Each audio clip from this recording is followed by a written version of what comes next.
Why does the United States support Israel? Well, there's a history, and a very interesting one, that actually goes back a long time.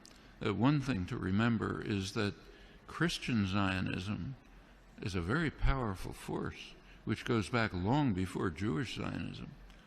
In England particularly, Christian Zionism was a powerful force among British elites. It's part of the motivation for the Balfour Declaration and for Britain's support for Jewish colonization of Israel. Remember, the Bible said, and that's a big part of British elite culture. Same in the United States. Woodrow Wilson was a devout Christian who read the Bible every day. So did Harry Truman. In the Roosevelt administration, one of the leading officials, Harold Ickes, once described the return of the Jews to Palestine as the greatest event in history. It's realizing the lesson of the Bible.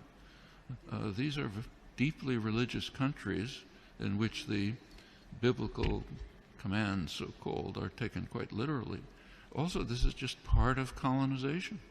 This is the last phase of European colonization.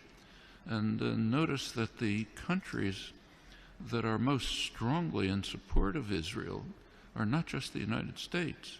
It's the United States, Australia, and Canada, the offshoots of England, Anglosphere sometimes called, unusual forms of imperialism.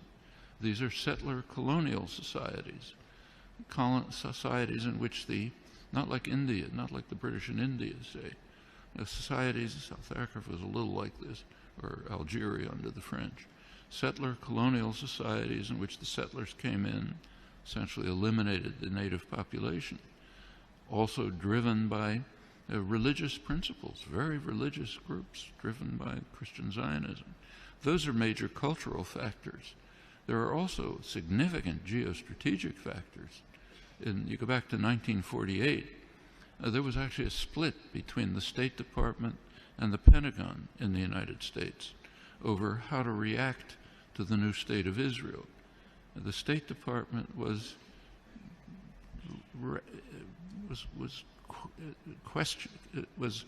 not committed strongly to Israeli conquests, the establishment of the state, and was concerned about the refugees.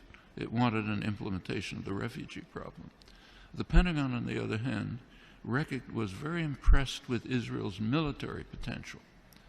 The Israeli military successes, if you look back at the internal record and declassified, the Joint Chiefs of Staff described Israel as the second largest military force in the region after Turkey and a potential base for U.S. power in the region.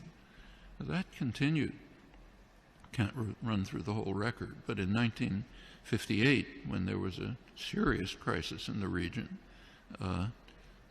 Israel was the only state that strongly cooperated with Britain and the United States, and it won plenty of support from the governments and the military for that reason.